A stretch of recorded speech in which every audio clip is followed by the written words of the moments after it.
doing a video on renunciation, which is basically giving stuff up. Could be like alcohol, or it's my current case, fapping, caffeine, movies, anything that you think is bad for you, eating too many sweets, etc.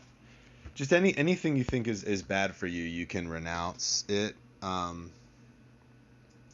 It's generally thought to renounce things that are easier or harmful, rather than things that make you happy. Although there are some cases where you can do that. Is confused by many people. They think some kind of self-torture. That's totally not true. The goal is to torture yourself or hurt yourself, and the effects do not lead to torture or self-harm in any way. In fact, it's a positive thing. For example, I quit alcohol almost 2 years ago now, and that has been nothing but a benefit to me in every way. And the thing about renunciation is that first, when you start doing it, you do miss it, but then later on, you don't even miss it. So, why would you do it? Again, removing the negativity from your life, it leaves room for more positive things. Also, you feel more in control of your life. All from the things, renunciation of alcohol and fapping, I find I have a lot more time, and I'm done with work now, and I'm getting a lot of things done. I'm working on this video, and back in the day, on this. So to me, that's a net positive. As far as relapsing is going, a lot of people are really hard on themselves regarding relapse, and I think that's really a shame. Relapsing is okay. It's obviously not the goal. It's not what you want to do, but if you relapse, don't beat yourself up over it. Don't even get guilty. Just start your renunciation once again. And there's just the whole concept of a lot of people use one relapse or one mistake. They have too much to drink one night. Is all right, now I can just totally go on a binge now. No, that's not the way to look at it. If you relapse, then just start right away. The sooner you get back onto it, the better it is. The more guilt and trouble you build in your mind over it, the worse things will be. So please don't do that. And the other thing about renunciation is you start to see why you're addicted to things to begin with, and you realize that often, or almost always, I guess always, you're not, the thing that you're interested in isn't the thing itself. It's what it does for you. For example, you don't drink alcohol because it's just because alcohol. You drink alcohol in order to deal with a certain situation. It could be as simple as something as social anxiety. It could be, it's a tradition or culture. There's a reason behind it. And often for things that you would want to renounce, it's like negative emotions. So for me, fapping was a way of procrastinating. Everything had to be perfect. There's this like level of comfort, and I was just trying to push away work or other kind of thoughts. And you finding now through nofap,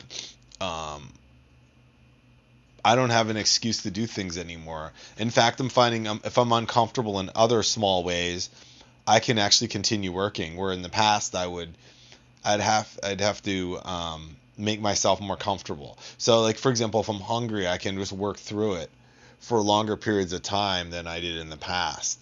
Because I think the reason this works is my whole mindset isn't that everything has to be perfect and comfortable. Every time I have an urge, I have to take care of it. That's eliminated from my mind. And now I feel, again, way more in control in every aspect of my life.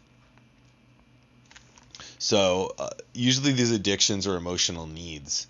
And when you're trying to be mindful and in the moment, you can look towards these needs and deal with that discomfort rather than just trying to numb it or distract yourself.